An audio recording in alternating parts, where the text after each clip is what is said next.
People.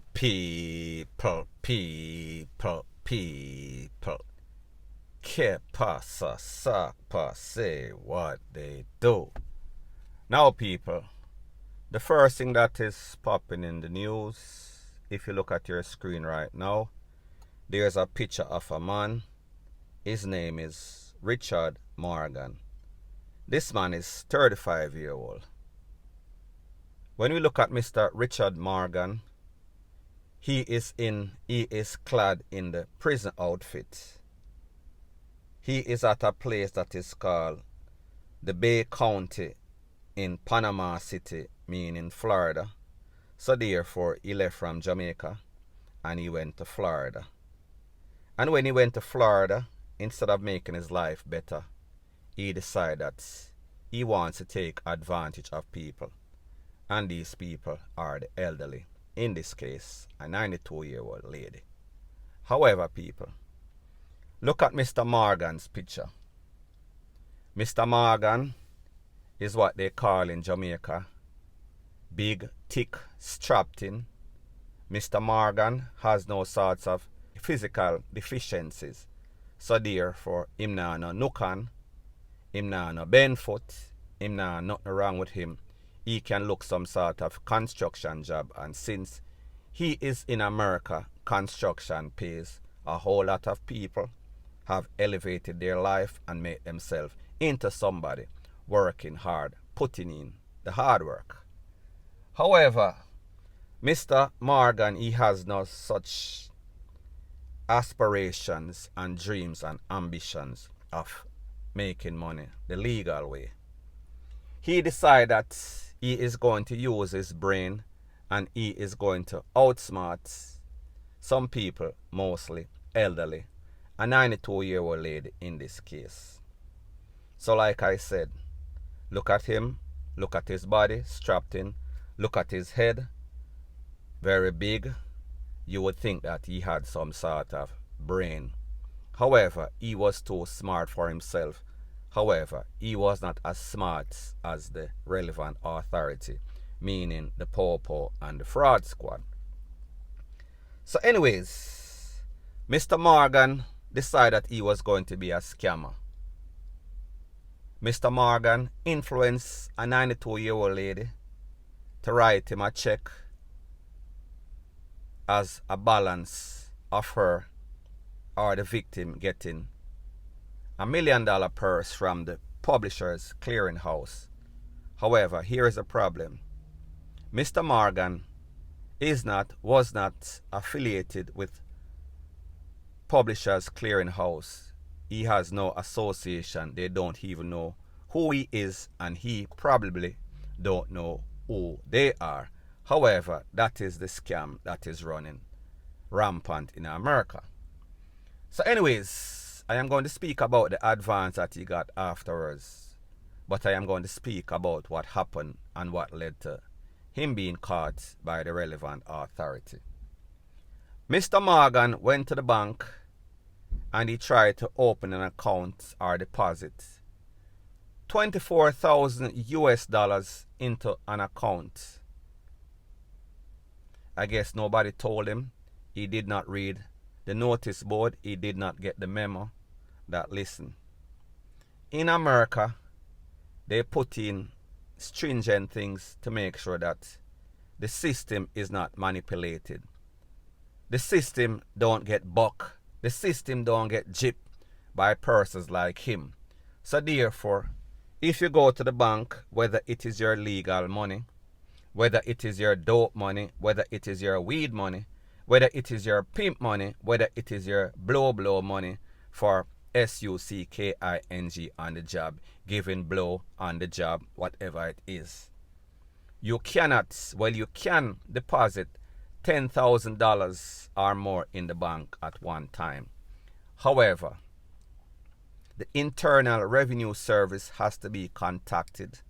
The bank, they have to fill out a form and then file this form to the IRS, Internal Revenue Service, because you deposited over $10,000. However, when Mr. Bright, Smart Alec Morgan went to the bank with the check big, bad and bold, and gave it to the teller, and the teller asked, what is your source of funds? Where did you get this $24,000 check from? Mr. Morgan started to act like him name Stammer. Our lady when me know give me for some, you know them kind of way there. He did not exactly do that, but you get my point. So he started speaking a Swahili, him started talking a gibberish, all sorts of language that was not, the lady could not comprehend. She never understand what the hell he was saying. So I guess she called the relevant authority, because obviously that was a red flag. When the relevant authority come, Mr. Morgan take away himself, run out of the people in bank, jump in him car, blaze, go to next little town, a next little city in Florida. However, based on the fact that whenever you join any sorts of bank, you need identification, a couple of pieces of identification, meaning driver's license, passport, social security number. So therefore, they had his identification. So therefore, they knew what he looked like.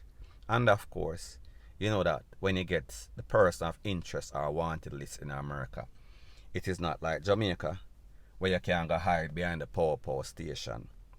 You could have left from east and go west. Them can't find you. They will find you easily, because they have people that are looking for persons of interest, especially when your interest is taking advantage of a 92-year-old lady. Now people, based on the information, when the relevant authority contacted this lady, that's the person, the victim, the 92-year-old, she had no memory of writing a check to this man. So it seems as if this man went to this lady's house and him influenced her. He coerced her to write in the check. And because this lady wanted this $1 million so bad, she figured, yeah, I owe 24,000 as a balance. Now people, what you did not know is that Mr. Morgan got $30,000 from this lady before. So therefore, the woman gave him $30,000 in US dollars. That our 4 million or more than that in Jamaica. He was not satisfied. He was greedy.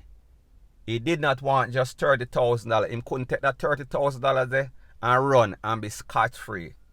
No, he wanted $54,000. So 30 and 24, he wanted $54,000 because he wanted to close the deal and make sure this lady was getting the money.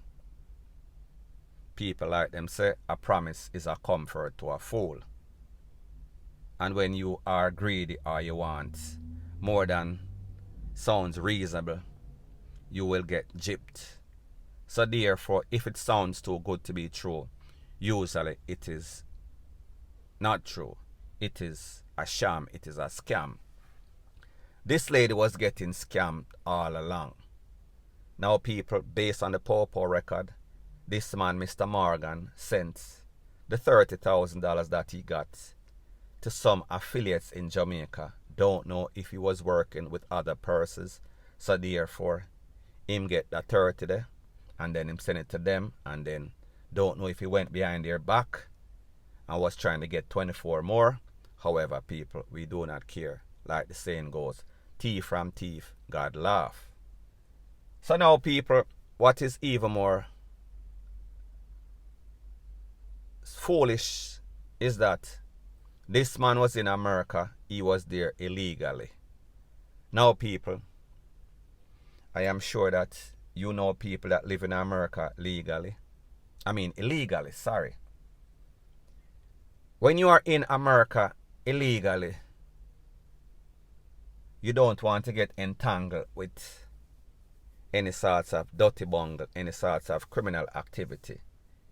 Because illegal person doing illegal trade, it only leads to the immigration, customs, ICE, border patrol. Sooner or later, you are going to get caught. And when you get caught, if you don't have the proper documentation, paperwork, that means that you're not supposed to be there. More than likely, after Mr. Morgan is finished, because Mr. Morgan, like you say, he is in the prison issue outfit right now, Versace.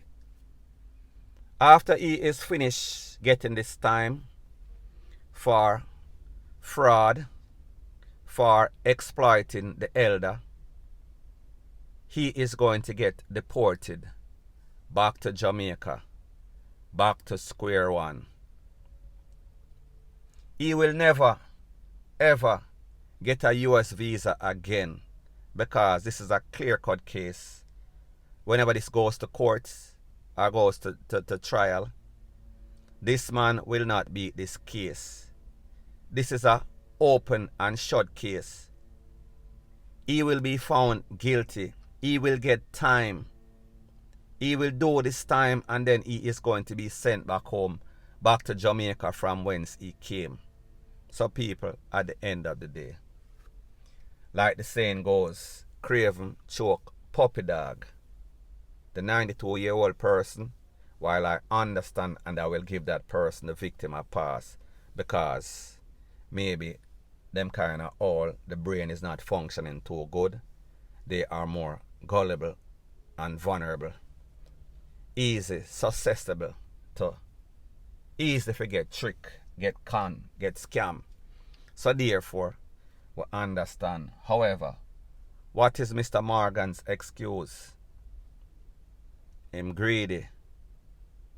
He could not satisfy. He wanted that money to go to Jamaica and buy the scammer vehicle, the Mark 10. He wanted to go back to Jamaica or wherever he was in Florida and go to the club and pop champagne at the expense of somebody else. I am speaking about a 92-year-old lady. Our man don't know who the victim is. So therefore, his greed, it led him to a place that was his destination all along. People, let me tell you something. You cannot use scammers out here that are creating chaos and catastrophe in Jamaica. I know people that work in the federal system overseas. Your day is coming very, very soon. So therefore, whatever hype, you then at the club, a pop champagne, a pop your collar, a burn money, have all of the liquor skank them, I talk about the liquor lazy girl them round uno, and I live off on the hype, and I buy these Mark X or whatever vehicle you want. Don't worry, enjoy it, because your time is coming up soon. The federal government, the fraud squad, the lottery task force up there, they are working hard. They have your files. They have your documentation. They just have not gotten to you yet. So people, like me say, we see that these scammers are creating chaos and catastrophe in Jamaica. Most of the persons that are losing their life, most of the guns that are coming into Jamaica is as a result of these scammers. But don't worry, their day is coming. And whenever the day come, them are going to remember. You know, say, that chatty mouth blogger there, did I tell me, did I warn me? You understand? It will come back in their mind. Them going to have flashback and them will remember, say, me did warn them. Me did warn them, but them never listen. They never take heed. So therefore, all who can learn, hard ears make for a soft ASS. Who can hear, them are going to feel. Point blank and period. And even worse, more than likely, it's two things going to happen. Things are going to happen. Is either the Fed is going to come for them, the Feds is going to come for them and save them from their actual demise, meaning DEATH, or the apps is going to get them, because in this scamming game, there is no honor amongst thieves. And like them say, thief from thief, God laugh. So therefore, whatever happened to them, whether them get some time in the feds or them get taken out, it does not matter. We just need them to go ASAP. Me I talk about like yesterday, point blank and period. So anyways, people, that is my views on the whole thing as it pertains to that. And like me say, it is just my views and opinion. It is not the gospel. Your views and opinion can be respectfully different from mine. But let me know what you think in the comment section. Bless up.